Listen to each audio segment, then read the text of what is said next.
3 വർഷത്തോളം മോദി സർക്കാരിന്റെ മുഖ്യ സാമ്പത്തിക ഉപദേഷ്ടാവായിരുന്നയാളാണ് കൃഷ്ണമൂർത്തി സുബ്രഹ്മണ്യൻ.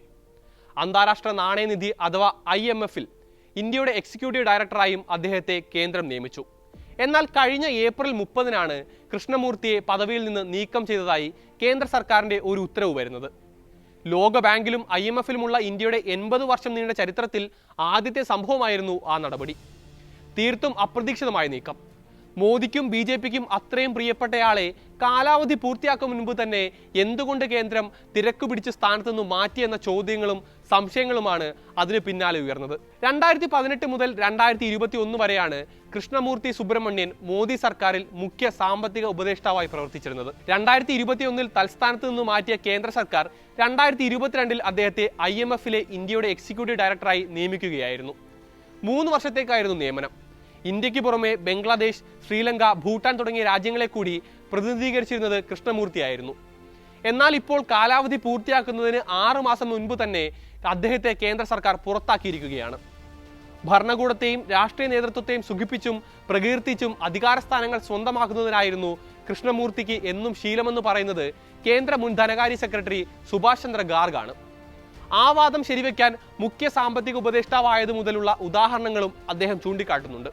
2018-ൽ ചീഫ് എക്കണോമിക് അഡ്വൈസറെ തിരഞ്ഞെടുക്കാനുള്ള സെലക്ഷൻ കമ്മിറ്റിയിൽ അംഗമായിരുന്നു ഗാർഗ്. റിസർവ് ബാങ്ക് മുൻ governor Bimal Jalan, department of personnel and training secretary C Chandramouli എന്നിവരായിരുന്നു അദ്ദേഹത്തിന് പുറമെ സമിതിയിൽ ഉണ്ടായിരുന്നത്. നടപടിക്രമങ്ങളുടെ ഭാഗമായി സെലക്ഷൻ സമിതി കൃഷ്ണമൂർത്തി അഭിമുഖം നടത്തി. അയാൾ ആ സ്ഥാനത്തിന് യോഗ്യനല്ല എന്നാണ് അഭിമുഖത്തിൽ നിന്ന് സമിതിക്ക് ബോധ്യപ്പെട്ടത് എന്നാണ് ദ കിൻഡിലെ ലേഖനത്തിൽ സുഭാഷ് ചന്ദ്ര ഗാർഗ് വെളിപ്പെടുത്തിയത്. ഉപദേഷ്ടാവിന്റെ സ്ഥാനത്തേക്ക് പരിഗണിക്കപ്പെടുന്ന മറ്റു ചില സാമ്പത്തിക വിദഗ്ധരെയും അന്ന് അഭിമുഖം നടത്തിയിരുന്നു.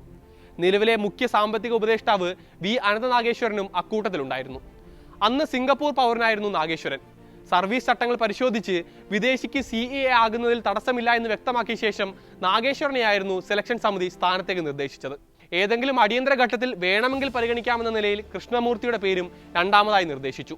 എന്നാൽ സെലക്ഷൻ സമിതിയെ ഞെട്ടിച്ചുകൊണ്ട് കൃഷ്ണമൂർത്തിയുടെ നിയമന വാർത്തയാണ് പിന്നീട് പുറത്തു വന്നത്.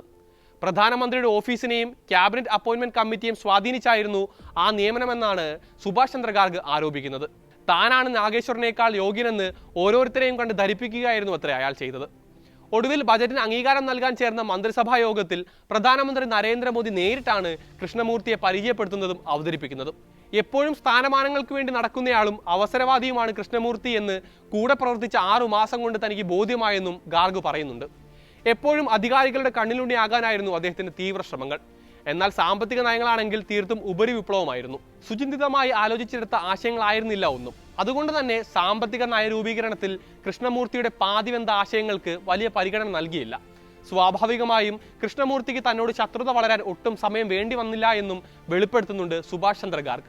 മോദി നയങ്ങളെ പ്രകീർത്തിച്ചുകൊണ്ട് തന്നെയാണ് India at 100 എൻവിഷനിങ് tomorrow's economic power house എന്ന പേരിൽ ഒരു പുസ്തകം എഴുതി പ്രസിദ്ധീകരിക്കുന്നത്. മോദി സർക്കാരിന്റെ സാമ്പത്തിക നയങ്ങളുടെ കരുത്തിൽ 2047 ആകുമ്പോഴേക്കും ഇന്ത്യ $55 ട്രില്യൺ എക്കോണമി ആകുമെന്നായിരുന്നു പുസ്തകത്തിലെ പ്രധാന വാദം. സൂക്ഷ്മമായി വായിച്ചാൽ വെറും പൊള്ളയായ വാദങ്ങളും വാചാടോപങ്ങളും മാത്രമാണ് പുസ്തകത്തിലുള്ളതെന്ന് വ്യക്തമാകുമെന്നാണ് ഗാർഗ് പറയുന്നത്. കിട്ടിയ വേദികളിലെല്ലാം പുസ്തകത്തിന്റെ പ്രമോഷനുമായി നടക്കുകയായിരുന്നു കൃഷ്ണമൂർത്തി സുബ്രഹ്മണ്യൻ. അധികാര സ്ഥാനങ്ങളിലും വ്യവസായ വാണിജ്യ മേഖലകളിലുള്ളവരെയുമെല്ലാം നേരിൽ കണ്ട് പുസ്തക വിതരണം നടത്തി. ഇപ്പോഴിതാ പൊതുമേഖലാ ധനകാര്യ സ്ഥാപനമായ യൂണിയൻ ബാങ്ക് ഓഫ് ഇന്ത്യയും സ്വന്തം ആവശ്യത്തിനു വേണ്ടി അദ്ദേഹം ദുരുപയോഗം ചെയ്തുവെന്ന റിപ്പോർട്ടുകളാണ് പുറത്തു വരുന്നത്. പുസ്തകം പുറത്തിറങ്ങും മുൻപ് ഹൈപ്പ് സൃഷ്ടിക്കാൻ വേണ്ടി യൂണിയൻ ബാങ്കിനെ കൊണ്ട് 2 ലക്ഷം കോപ്പികളാണ് ഓർഡർ ചെയ്യിപ്പിച്ചത്. അതിനായി ചെലവിട്ടത് 7.5 കോടി രൂപയും. 2024 ഡിസംബറിലാണ് അന്നത്തെ യൂണിയൻ ബാങ്ക് ജനറൽ മാനേജർ പുസ്തകങ്ങൾ കൂട്ടത്തോടെ ഓർഡർ ചെയ്യുന്നത്. 50% മുൻകൂർ തുകയായിരുന്നു നൽകിയത്. ബാങ്കിന്റെ 18 സോണൽ ഓഫീസുകൾ വഴി 10,000 വീതം പുസ്തകങ്ങൾ വിതരണം ചെയ്യാനായിരുന്നു പദ്ധതി. ബാങ്ക് ഇടപാടുകാർക്ക് പുറമെ കോർപ്പറേറ്റുകൾ, സ്കൂളുകൾ, കോളേജുകൾ, ലൈബ്രറികൾ എന്നിവിടങ്ങളിലേക്കെല്ലാം എത്തിക്കാമെന്നായിരുന്നു പ്രഖ്യാപനം. എന്നാൽ ഒരു സ്വകാര്യ വ്യക്തിയുടെ പുസ്തകത്തിന് ഒരു പൊതുമേഖലാ സ്ഥാപനം ഇങ്ങനെ പ്രമോഷൻ ഏറ്റെടുക്കുന്നതും പുസ്തകം കൂട്ടത്തോടെ വാങ്ങി വിതരണം ചെയ്യാൻ തീരുമാനിക്കുന്നതുമെല്ലാം അസാധാരണ സംഭവമായിരുന്നു. രാജ്യത്തിന്റെ ചരിത്രത്തിൽ കേട്ടുകേൾവിയില്ലാത്ത സംഭവം. നിയമവിരുദ്ധമായി ഇടപാട് നടത്തിയ ജനറൽ മാനേജറെ കഴിഞ്ഞ ജനുവരിയിൽ തന്നെ യൂണിയൻ ബാങ്ക് സസ്പെൻഡ് ചെയ്തിരുന്നു. എന്നാൽ അതിനുശേഷവും ഒന്നും സംഭവിച്ചിട്ടില്ല എന്ന മട്ടിൽ പദവിയിൽ തുടരുകയും പതിവ് പരിപാടികളുമായി കറങ്ങി നടക്കുകയുമായിരുന്നു കൃഷ്ണമൂർത്തി. എന്നാൽ IMFന്റെ ഫണ്ടും കൃഷ്ണമൂർത്തി ദുരുപയോഗം ചെയ്തതായുള്ള റിപ്പോർട്ടുകൾ കൂടി പുറത്തു വന്നതോടെയാണ് പിടിവീണത്. മോണിറ്ററി ഫണ്ടിന്റെ പണം ഉപയോഗിച്ചായിരുന്നത്രേ സ്വന്തം പുസ്തകത്തിന്റെ പ്രൊമോഷന് വേണ്ടി ഇന്ത്യയിലേക്ക് പലതവണ യാത്ര ചെയ്തത്. അതേ പുസ്തകം വാങ്ങിക്കൂട്ടാനും ഫണ്ടിന്റെ പണം ഉപയോഗിച്ചു. പുസ്തകത്തിന് പ്രചാരണത്തിനായും മറ്റും IMFന്റെ രഹസ്യവിവരങ്ങൾ ദുരുപയോഗം ചെയ്തതായും റിപ്പോർട്ടുകൾ വന്നിട്ടുണ്ട്. ഒടുവിൽ ഈ ക്രമക്കേടുകളെല്ലാം IMF നേരിട്ട് കേന്ദ്ര സർക്കാരിനെ അറിയിക്കുകയായിരുന്നത്രേ.